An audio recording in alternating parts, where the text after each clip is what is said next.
ஒரே ஒரு விஷயம் தான். அந்த வாழ்க்கை எப்படிப்பட்டதுங்கிறத ரொம்ப அழகா சொன்னான். ஆனா இதை நீங்க நல்ல நுட்பமா கவனிச்சாதான் புரியும்.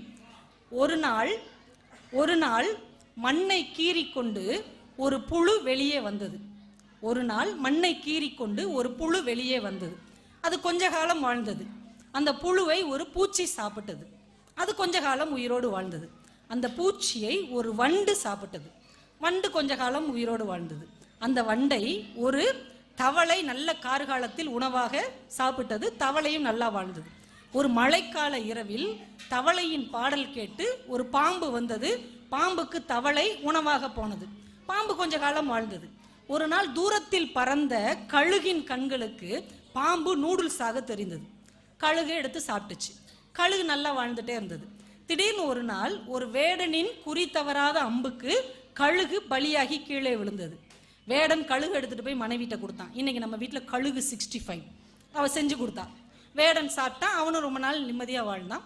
ஒரு நாள் வேடன் இறந்து போனான். அவனை குழியை தோண்டி புதைத்து வைத்தார்கள்.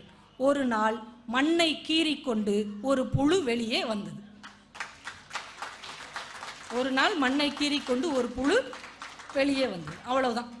நம்முடைய மனித வாழ்க்கை ஒரு புழுவிலிருந்து தொடங்குறது, ஒரு புழுவிலேயே முடிஞ்சிருச்சு.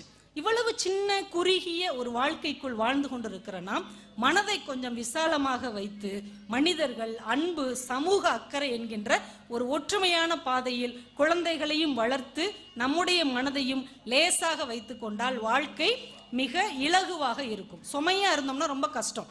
ஒரு நதியில ஒரு கல்லை தூக்கி போடுங்க, அது அப்படியே முங்கி அந்த இடத்திலே கிடக்கும்.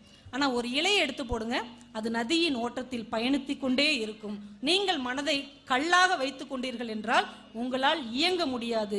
ஒரு இலையை போல் இலகுவாக மாற்றிக்கொண்டீர்கள் என்றால் வாழ்க்கையின் பயணத்தில் உங்களாலும் நீண்ட தூரம் பயணிக்க முடியும் என்கின்ற மிகப்பெரிய உண்மையை நாம் புரிந்து கொண்டு இந்த உலகமே அதற்கு ஏற்றாற்போல் தான் அமைக்கப்பட்டிருக்கிறது.